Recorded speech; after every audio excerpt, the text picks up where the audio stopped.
Penanganan yang cepat dan tuntas dapat mempersingkat waktu pemulihan. Jadi, jangan ke tukang urut ya.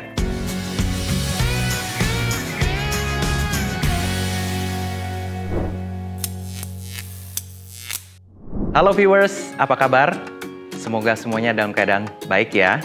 Perkenalkan, saya Dr. Dafodilon Cahyadi, SPOT. Saya adalah seorang dokter bedah ortopedi yang berpraktek di Rumah Sakit Pondok Indah Bintaro Jaya.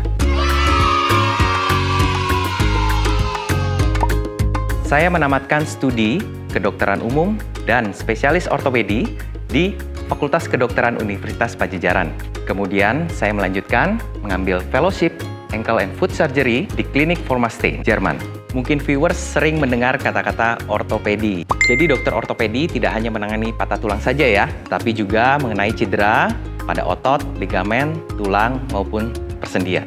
Dalam beberapa menit ke depan, saya akan membahas mengenai cedera pada ankle atau pergelangan kaki. Katanya, penanganan cedera kaki itu jangan diurut. Benar atau salah ya? Jadi jawabannya benar ya, viewers.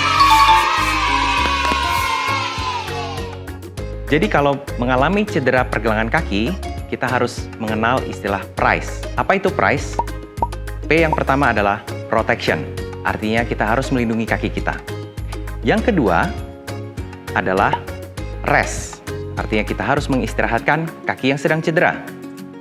Yang ketiga, ice, artinya kita memberikan pendinginan pada area cedera. Yang keempat adalah compression. Kita harus memberikan tekanan supaya tidak terlalu bengkak. Yang kelima adalah elevation.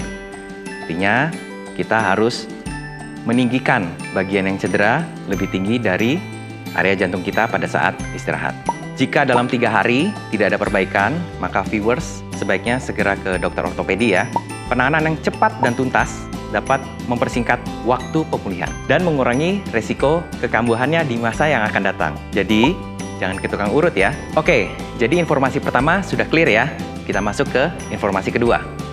Benar atau salah, cold spray atau kompres es tidak boleh digunakan untuk penanganan cedera pada waktu lama. Jawabannya benar ya.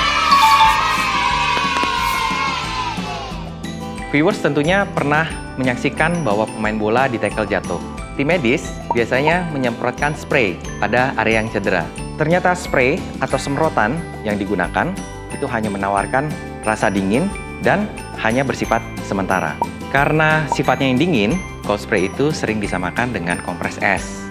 Ya ini sering menjadi modalitas kita di Sport Medicine Injury and Recovery Center di Rumah Sakit Pondok Indah Bintaro Jaya.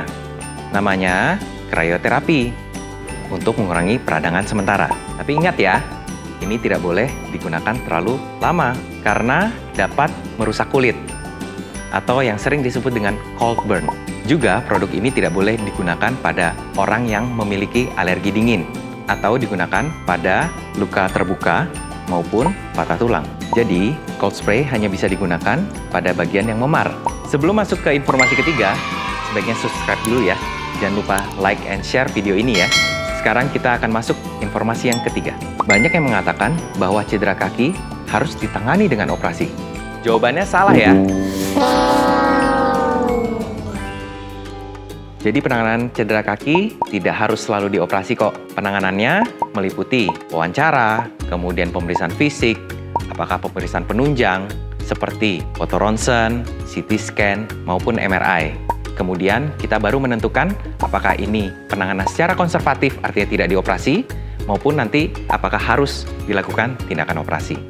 Penanganan konservatif atau tanpa operasi bisa dilakukan dengan pemberian obat, kemudian fisioterapi, ataupun penanganan di Sport Medicine Injury and Recovery Center di Rumah Sakit Pondok Indah Bintaro Jaya. Kalaupun harus dilakukan dengan tindakan bedah, kita sering sekarang mendengar kata-kata minimal invasive surgery. Keuntungan minimal invasive surgery yaitu adalah dia lukanya kecil. Jadi dengan luka kecil itu dapat memasukkan instrumen, alat maupun implan di dalam sayatan kecil tersebut, sehingga pemulihannya nanti akan lebih cepat. Kita masuk ke informasi berikutnya ya.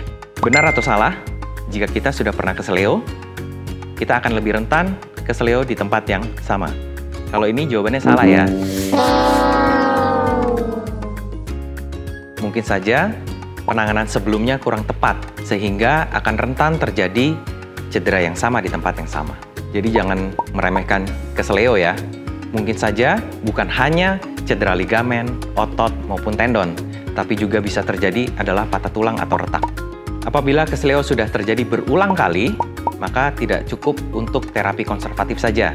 Mungkin perlu dilakukan tindakan pembedahan seperti artroskopi engkel, penjahitan tendon atau ligamen, dan mungkin perlu dilakukan penanganan seperti pemasangan pen pada patah tulang.